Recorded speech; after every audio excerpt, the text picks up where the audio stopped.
All rise. Thank you very much. Please be seated.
Hybrid approach is challenging. Okay, so let's get on the record, please. We are now on the record. This is State versus Bryan Kohberger, CR 29222805. We're here for a hearing on the Goncalves family's motion to appeal, amend, and/or clarify amended dissemination order that was filed back on February 3rd, was delayed because the media sought some relief from the Idaho Supreme Court. There was a delay to find out what the Supreme Court was going to determine. They did. And this morning we have the state represented by Mr. Thompson and Mr. Rudley. Mr. Kohberger is in the courtroom, represented by Ms. Taylor and Mr. Logston. And I believe Mr. Gray is, there he is. Let me sit back here, Your Honor. And I believe some of the family is participating, observing on Zoom. So before we get into the arguments, I want to address the Goncalves family and all the families, really. Didn't really have an opportunity to do this at the arraignment. My heart does go out to the families. And the loss to your children is devastating and horrific. I mean, there's no dispute about that. I also want to acknowledge and apologize because at the arraignment, I did stumble over a couple of the names, Kaylee's name and William's name. And I want to explain that. I was up all night, really ill, probably food poisoning, and I was not at full potential. Probably also some emotion and nerves as I read those names. And I'm sorry. So that's my apology for that. I know some people were concerned about that, and I wanted to address it. I also wanted to explain a procedure at the arraignment that apparently drawn from the media that some people were confused when Mr. Kohberger declined to enter a plea. And I just wanted to clear that up because I didn't really see any explanation about that in the media. That is Mr. Kohberger's right.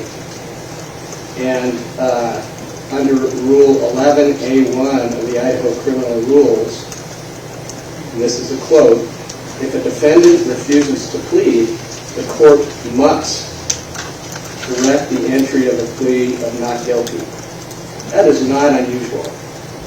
But reading the media, it seemed like somewhat mysterious. So I wanted to explain that, particularly to the media. It's a small issue, but it's somewhat, well, I think that I have an obligation, just as the media has an obligation, to help to educate the public about the processes that we are responsible to follow in the courtroom, and that's important for journalists. That's also important for the citizens. So, if you're curious about that, you can always find the criminal rules on the Idaho Supreme Court website. And it's very, very easy to read them and maybe get a better understanding. All right, so that's my speech for today. Mr. Gray, come on up.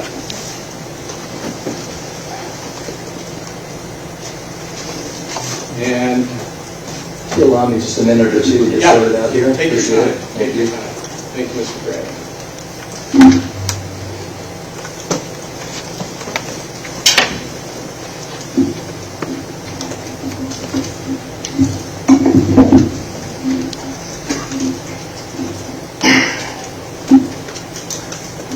Can I proceed, Your Honor? Yes. Thank you, Mr. Gray. First, Your Honor, we'd like to thank you for apologizing to the victim's family. I think it was an emotional day for them, and they appreciate your apology. I know that they took that heartfelt. Thank you. I would first want to start with a procedural history of this non-dissemination order, if I could. On January 3rd, 2023, the Judge Marshall submitted a non-dissemination order. And in that order, it applied to parties in the action, which would have been the prosecution, the defense, and any agents, investigators involved in it. After that non-dissemination order was issued, I reached out to the prosecutor's office to see if I could get Judge Marshall's email. For some reason, I don't know if they took it down, but I couldn't find it online. And they informed me that they were not privy to give me that information. Then, on January 13th, there was a Zoom call that was requested by Judge Marshall. That Zoom call was requested at 1 o'clock on the 13th. I received an email at 12:58 from Judge Marshall's clerk requesting a Zoom call to speak to all interested parties. The Zoom call occurred at 4 o'clock p.m.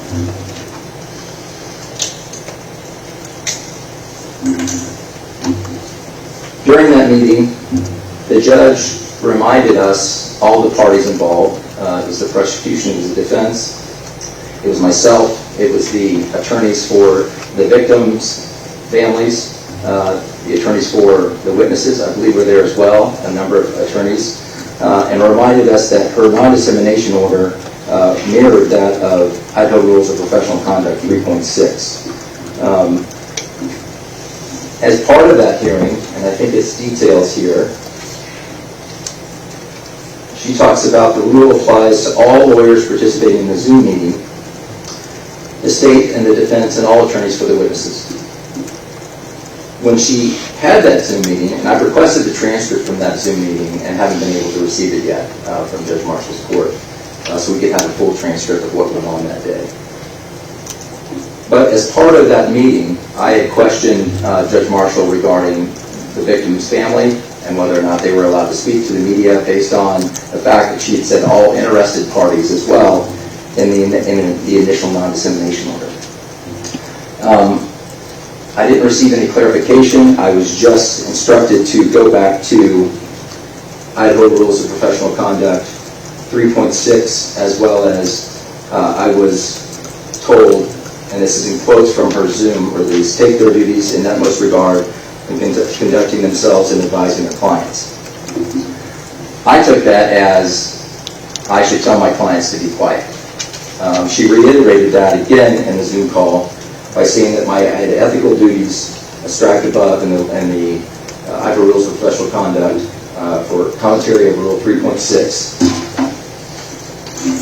And she reminded me later that lawyers have a responsibility in giving advice to their clients. I disagreed with Judge Marshall on almost every point during that meeting. As well as, if I had known that we were going to be discussing the Idaho Rules of Professional Conduct in that issue, I would have prepared, but only having a 3-hour notice to allow me, and not knowing what the subject of the meeting was going to be, didn't allow me to address those issues at that time. Now, after the non-dissemination order in January 3rd and then the January 13th, 2023 meeting, the judge amended the non-dissemination order on January 18th. And she basically repeated the same order, except for she added the attorneys for any interested party in this case, including attorneys representing witnesses, victims, or victims' families, as well as parties to the above entitled action. So you can see the difference is that the first one dealt with parties to the case. The second one went way over the top, addressing all attorneys that might be associated with the case or any attorneys that might have an interested party in this case. So that's where we are today. I filed the motion based on that additional language. Now, I'd like to get into some of the issues here. It's very clear that I am not a party to the case and the victims' families are not a party to the case. That's very clear through all of the case law, as well as... Can I interrupt you? Yes. There's no dispute about that. Okay. Then your clients are not parties. The only parties of this case are the state and Mr. Kohberger. That's clear. That's clear in the case law with regard to any victims or victims' families. There are constitutional protections and statutory protections for victims and their families. I would agree. That's well established. So let's get into the actual non-dissemination order itself, how it addresses to me personally as the attorney for the victim's family.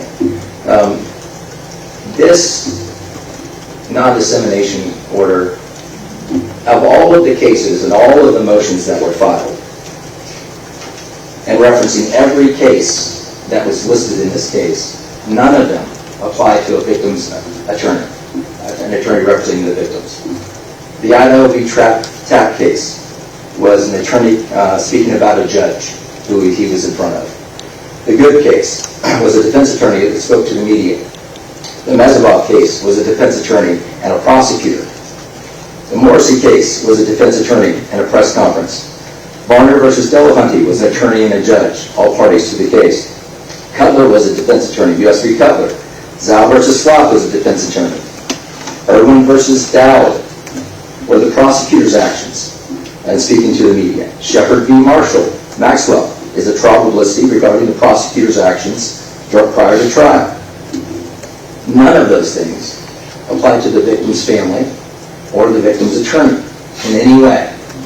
Now, I do agree that the court has the power to control those that are parties to the case and that are involved in the case in some way. But we have to define that. What means involvement in the case? Part of that is that the judge referred to the Idaho Rules of Professional Conduct 3.6, trial publicity. She references that multiple times as the basis for her non-dissemination order in this case and how it might apply to me. If you'll read the first paragraph, A lawyer who participates or has participated in the investigation or litigation of a matter shall not make extrajudicial statements. That is not me. It never has been me. It can't be me, because I'm not involved in the litigation. She also says Can I ask you a question about that? Because, I mean, I think the case law is quite clear that attorneys who are representing witnesses can be restricted to some degree, partly because they have access to particular information that should not be shared with the public. And if I'm recalling correctly, the state has suggested or has determined that your clients are witnesses potentially. So that's kind of the and I can issue address right it, Your there. Honor. Go ahead. As part of that is that, let's just make it clear, the victim's family has never been involved in this investigation, ever, from the get-go. After Mr. Kohberger was indicted, we received no information about anything regarding the prosecution. Nothing. They wouldn't even tell us that a grand jury was being impaneled for Mr. Kohberger. They told us that there was a grand jury that was being impaneled, and common sense, we figured it out, because he's the only guy in the county. But they wouldn't even relay that information.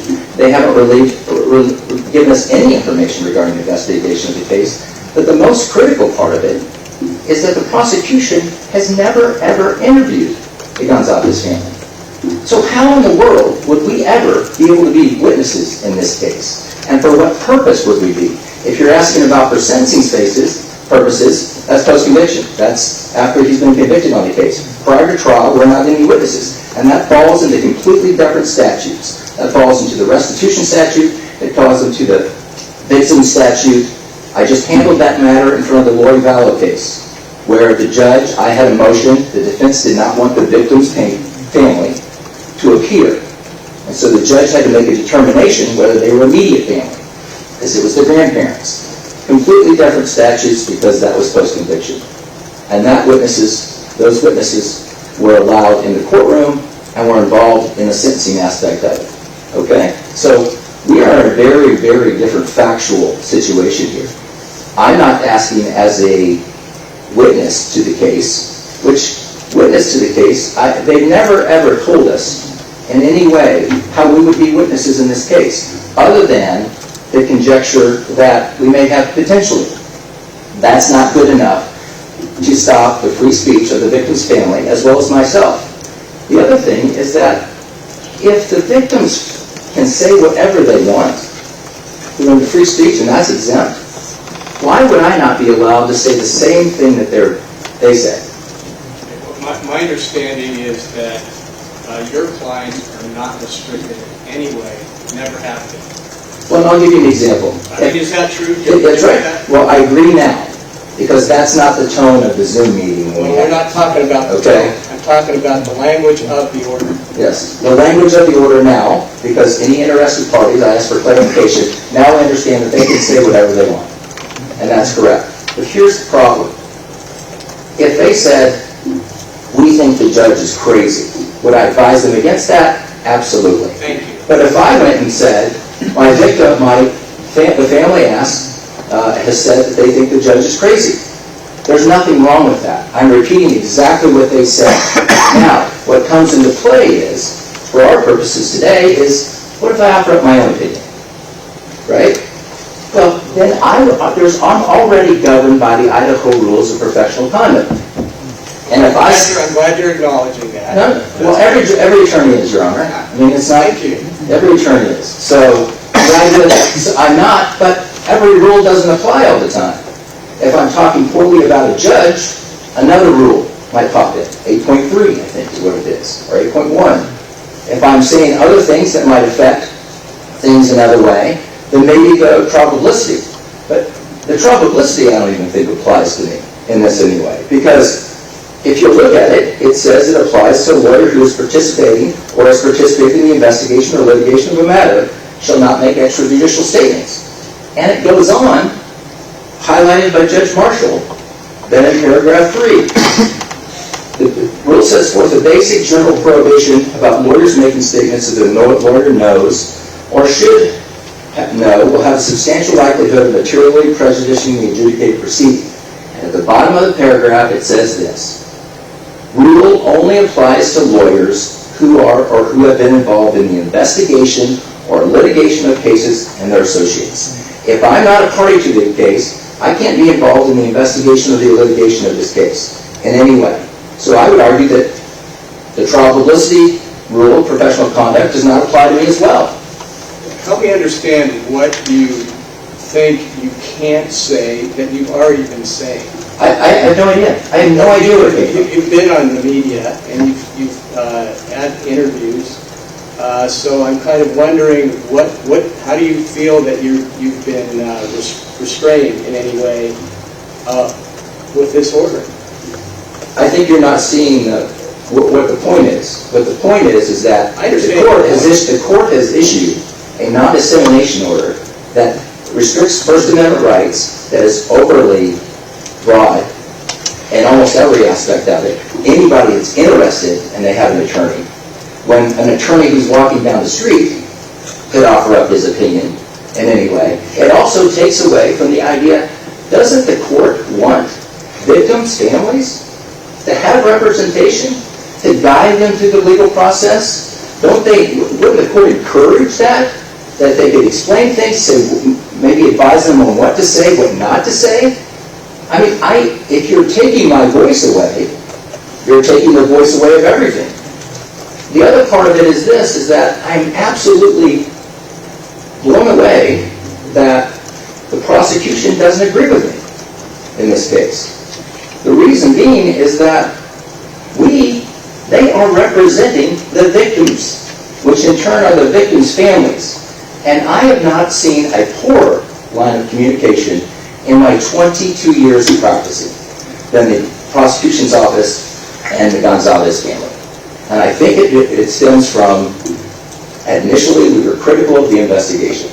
They wanted to find the person who did this. That's normal emotions. And then from that point on, it has been, we are the enemy. And that's how we feel in this. And so, me guiding them and then trying to limit my voice and helping them out in some way, and then throwing out a random idea that they may be potential witnesses when they've never ever interviewed them in any way, it's just an attempt to shut the attorney out and shut the family out, is what it is. Because if I had come to you today and said, we've given 7 interviews, Your Honor, we may be witnesses in this case, we've done all of these things, it may be a different story. We haven't done anything. They haven't interviewed the entire family. So, well, I don't know what's in all the investigation, obviously, and a lot of us don't know and probably won't know until the trial. And the other thing, well, let me just say this. I think one of the potential issues is this is potentially a death penalty case. Hasn't been noticed, but that is a potential. And the families of the victims certainly would be witnesses in that process of sentencing. That is not post-conviction, technically, is it? If your goal is fair and impartial jury, right? That's the reason for the non-dissemination order. Well, after the conviction, that goes away. Well, it's also confidence in the process. So I have that job. I have a job of protecting and preserving the First Amendment and also the Sixth Amendment. And there is some balancing there. That is why lawyers who have access to information that is not accessible by the public have particular restrictions. That's what this whole case is about. In this hearing is about. And as an officer of the court, I can tell you we have 0 access.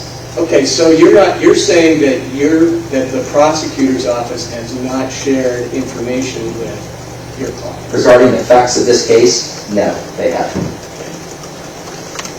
Right. How things occurred. And everybody's going to have a chance to weigh in on this, and I just, You're helping me understand what the issues are, so thank you.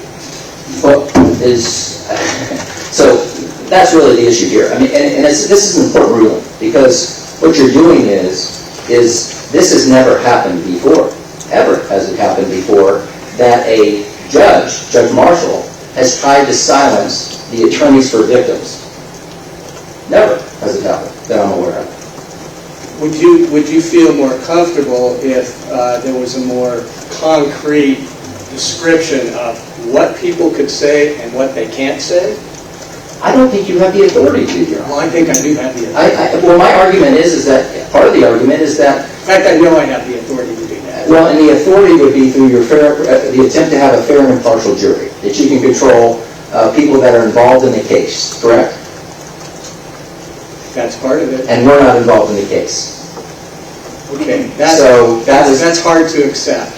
But we're not witnesses in the case. We're not involved in the investigation. We're not involved in the litigation. I can't file any motions. I can't subpoena anybody. I can't cross-examine witnesses. I can't do anything. So this idea that there's this loose idea that there may be, weighing that versus our freedom to speak, First Amendment, is... We're talking about your speech. That's right. Not your client's speech. But that is my speech. That is part of it, though. Well, in your memorandum, you are suggesting that you also have an independent position, that you are representing yourself. I do. It's distinctive from your responsibility to your clients. That's why the motion is for amending or clarification, because there's the clients that have the free to speak. There's me repeating what they have to say. If they said we thought the judge was crazy, and I said the judge was crazy, it doesn't violate the non-dissemination order because I'm allowed to say that. And then there's my independent voice, where I said the judge is crazy, yeah, I think the judge is crazy. That goes into another layer, right? Where it would be, Idaho rules of professional conduct would fall into play, and what I would be doing or what I couldn't do. Not the non-dissemination order, because we're not parties to the case. I'd be governed by the Idaho rules of professional conduct if I made those statements, extradite those statements. And I may or may not fall under the trial publicity. I would argue that I don't, because I'm not a party to it. I'm not litigated it. I don't have any information on it. None of those things. So really, that's where the authority for me, for my voice, would come from the Idaho rules of professional conduct, if I did that. And if I made a statement that I thought didn't apply for trial publicity purposes, that would be an argument for another day. But it wouldn't be for you, for a contempt of court for me, because I'm not a party to the case and I'm not involved in the case in any way. I'm just repeating what my clients say, or I'm just saying my own individual opinion, which doesn't, by the way, makes it absolutely unduly prejudicial. Because what if a guy is an Idaho bar member, is walking down the street, looks up, sees a television program where the Goncalves family says, well, we thought the judge was crazy, right? And then all of a sudden, the media's outside, they interview him, they say, hey, you're an attorney here. What about the judge being crazy? Well, I've been in front of him 3 or 4 times, and I would agree with him. You're going to sanction him and contempt of court? You can't. Same as me, because I'm not a party to it. He's not a party to it.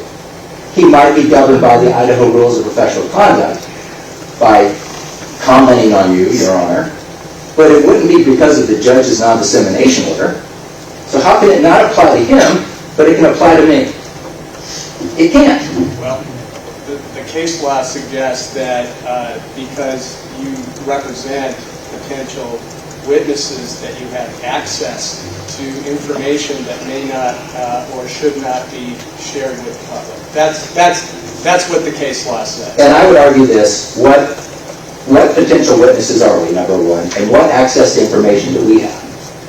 I think the defense has argued that we have some sort of access because the clients can tell me whatever they want to tell me, right? Well, that's free speech. They can say whatever they want to me, and I can go off and say whatever I want that they said. Because it's free speech. It's the First Amendment. So you can't, this non-dissemination order is so broad, none of the case law applies to people that are outside of the defense or the prosecution. That's the point of it. That's the whole point of a non-dissemination order, because they have access to it. They have access to the information. Victims, attorneys, families do not. And the idea that we may or may not be a potential witness is enough for your honor? I just can't see that, especially when there's no history of them ever being a witness. And to tell you the truth, the day after they filed that notice, or the day before they filed the notice that we may be potential witnesses, we had just gotten out of a meeting with the prosecutor's office, discussing whatever we could discuss, like our concerns, because that's all we do is go in and talk about our concerns, and they tell us we can't say anything, we can't say anything, we can't say anything. We'll get to it. When we walked up, nowhere in that meeting were we described as being witnesses in this case. But all of a sudden, the next day, they thought we might be, even though they've never interviewed us. So they're throwing stuff in the air that is not justified, and the idea that he thinks maybe might is not enough to regulate my free speech in this as the attorney for the victim's family, because that's what we are. We're not attorney for witnesses, we're attorney for the victim's family. And if the court has any other questions, I'd be more than happy. I understand your position. Good. Thank you, Mr. Gray. So let me go to the state. I don't know if that's Mr. Thompson or Mr. Rutland. Don't be me. Can I have 1 moment, Your Honor? Certainly. Thank you.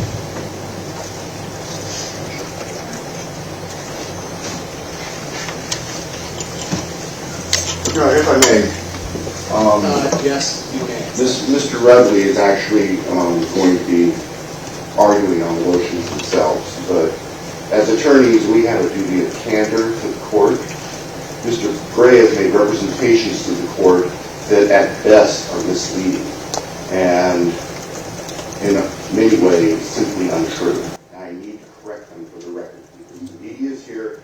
I do not want the public to come away with the impression that improprieties have occurred. First, Mr. Gray, on behalf of his clients, has propounded a number of questions to our office and to the investigators. We have answered the ones that we can. We have not shared ones that we are concerned that Mr. Gray or his clients would make public and compromise the integrity of the investigation. For him to say that we've provided no information is simply not true. Secondly, he claims that law enforcement has not interviewed his clients and that somehow that is the investigator's fault. In fact, from the very beginning, the investigators have attempted to interview his clients, and Mr. Gray has not permitted it. So just for the record, I want to make sure that's clear. Thank you, Your Honor. If I could speak to that, Your Honor. You'll be able to Thank come you. back in after you hear the other Thank arguments. Mr. Radley, go ahead. Thank you, Your Honor. In State v. Spencer, the Idaho Supreme Court noted that it is also the duty of the prosecutor to ensure the right to a fair and impartial trial. Under the dictates of Shepard v. Maxwell, the court has a duty to take affirmative steps to address the impacts that intense pretrial publicity can have on a case. As noted in Shepard, Nebraska Press Association versus Stewart, and their progeny, an order like the one in this case is an appropriate measure for addressing that duty of the court. As Mr. Boston's experts have noted, attorneys often have information about a case that may not be appropriate for dissemination in the press. Additionally, attorneys carry a greater weight when appearing on television. For instance, what might be easier for the parties to address is a juror that says, I've seen coverage on the case, but I don't always trust what I've seen on TV, and I can set that aside. What's more difficult is a juror that says, I've seen attorneys for the prosecution, attorneys for the defense, or attorneys for the victims on television talking about a critical aspect of the case. In the matter of Gentile versus State Bar of Nevada, that case involved an attorney who held one press conference in 1991 after the indictment of his client. In this case, Mr. Gray's repeatedly issued statements and been on television. At minimum, it's insincere to argue that he's feeling bound by the order when it's clearly not abided by. In Gentile, the court noted that the speech of attorneys is subject to less substantial, or it can be regulated by less substantial means. In this case, as we've shown by the affidavit we filed, the Goncalves families are potential witnesses in a trial, or more specifically, at sentencing. The order in this case is not vague, overbroad, unduly restrictive, or not narrowly drawn. It precludes all extrajudicial statements of the attorneys in this case, attorneys for the witnesses, victims, law enforcement, and investigators. The order addresses, if the court were to apply strict scrutiny, the order addresses a substantial likelihood that pretrial publicity poses to the integrity of the judicial system, and is tailored to ensure that the rights to a fair trial are upheld.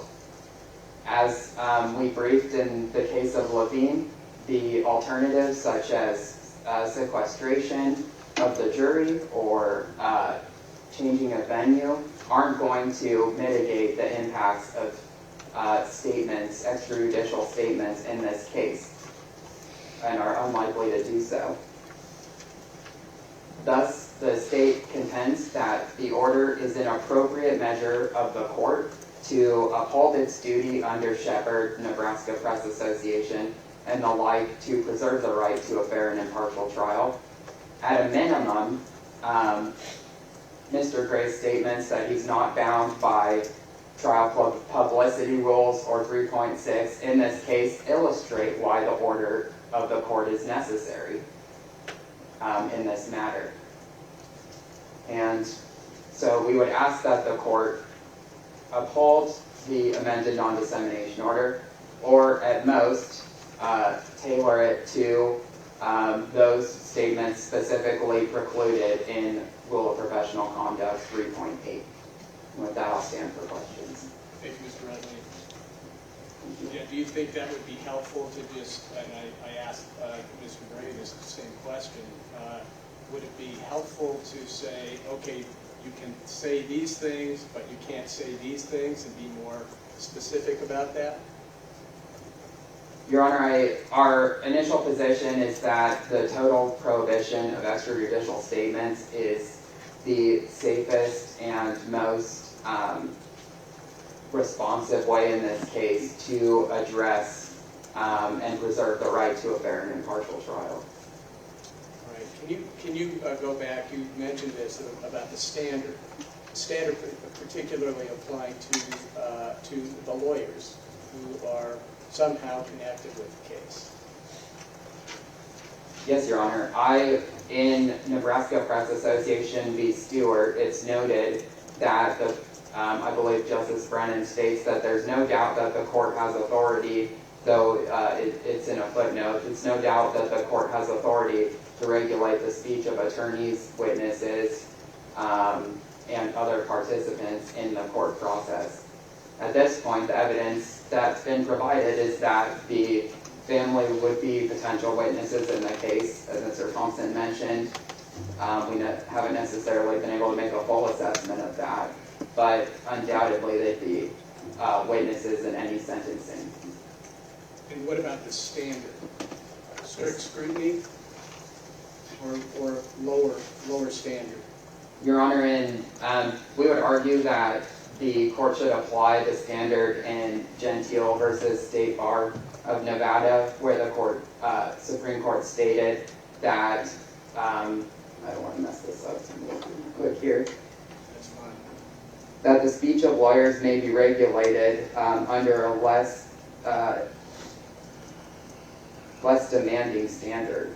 So we would argue that so long as the court finds that it has a duty under Shepard to preserve the right to a fair and impartial trial, that the order addresses the substantial likelihood that that negative pretrial publicity would have on that right, then the court would have authority to impose the amended non-dissemination order. Thank you, Mr. Evans. Thank you.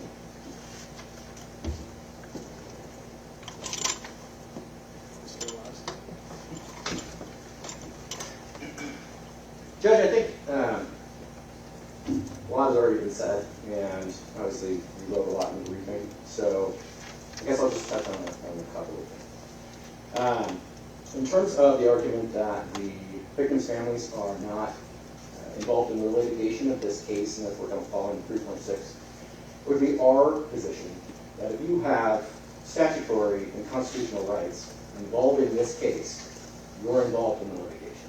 Regardless of whether or not the prosecution is willing to work closely with you or whatever issue you have there, the reality is if you have literal rights that permit you certain things that are involved in this case, you're involved in litigation, and therefore you would fall within 3.6 just like everyone else.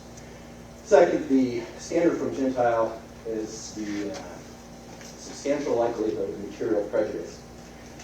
I don't want to get too much into that, Judge. I think that's kind of this afternoon's argument. I think the main thing before the court, as far as Mr. Gray and the family, is just do they fall within this, and then the court to decide what is appropriate.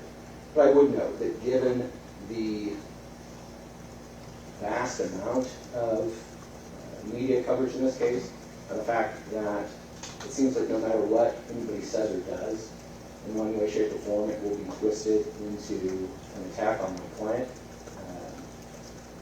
We also agree that at this point the safest thing to do is for everyone to just not be talking to the media and allow statements to be made here where we all get a chance to speak, and the media gets all that information. If they still choose to do what it is they've been doing, then that's on them. But we don't have somebody who's just trying to whip the media into a frenzy and send this case to the firing squad or the probability something like that.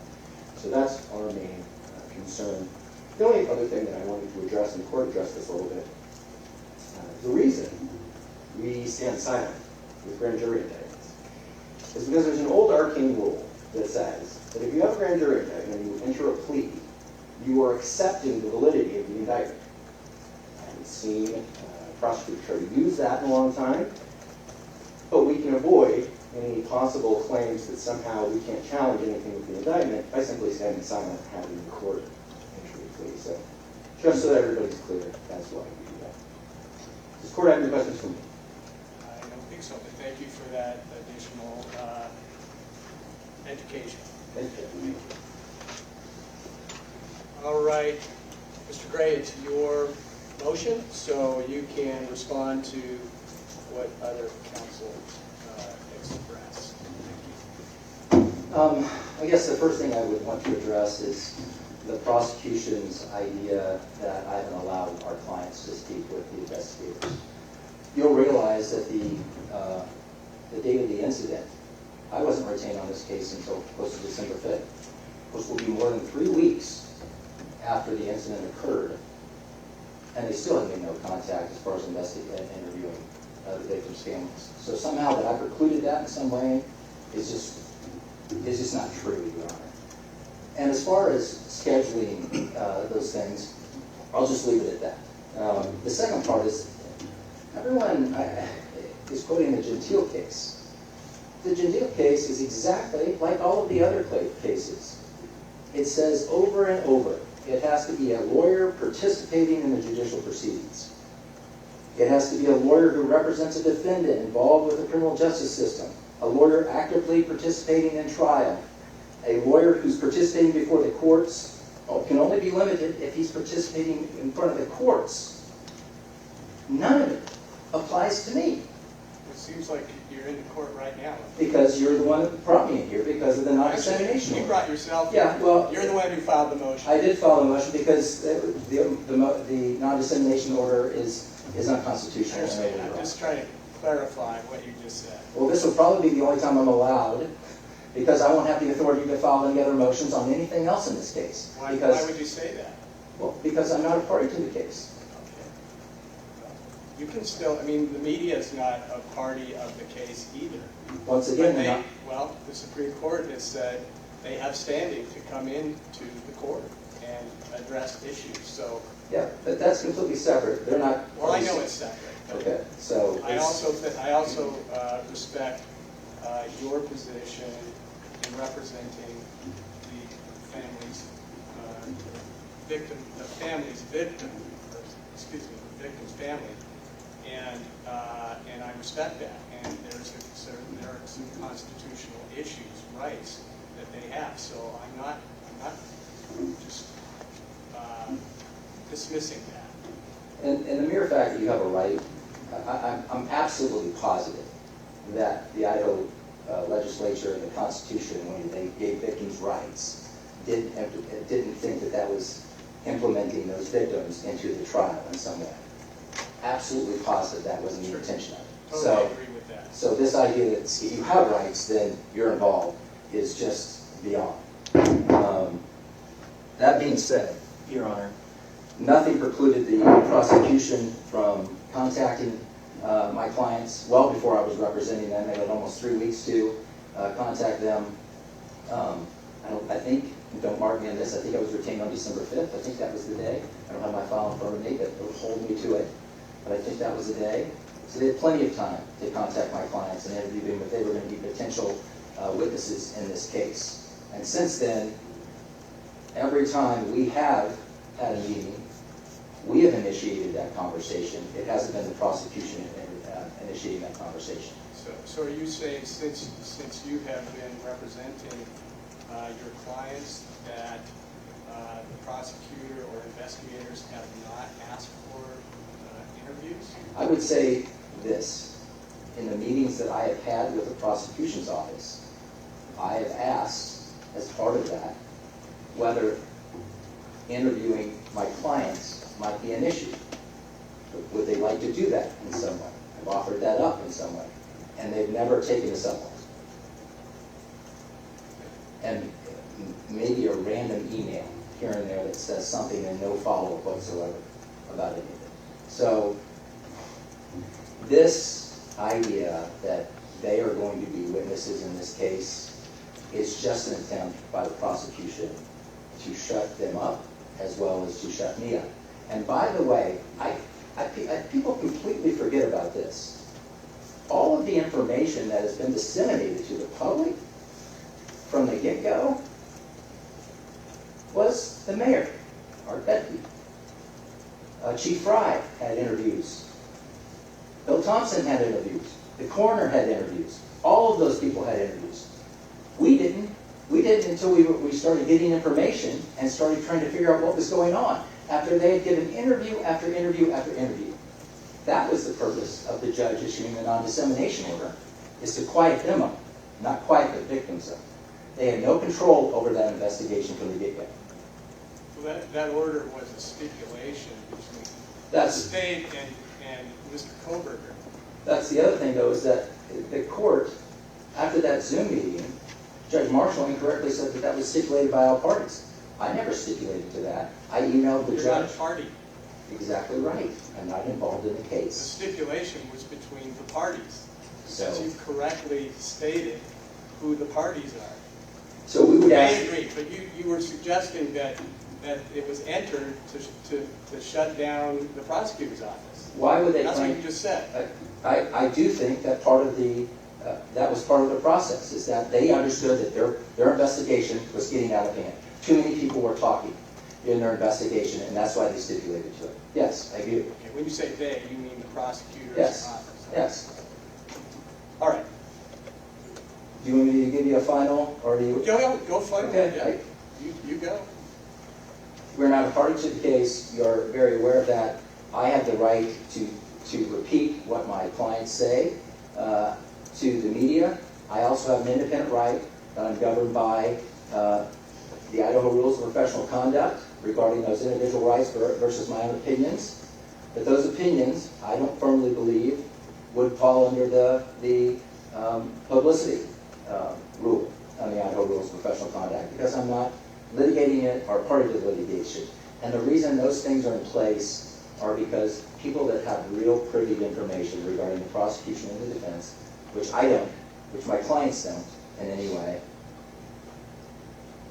it shouldn't apply, Your Honor. Thank you. Okay, thank you, Mr. Green.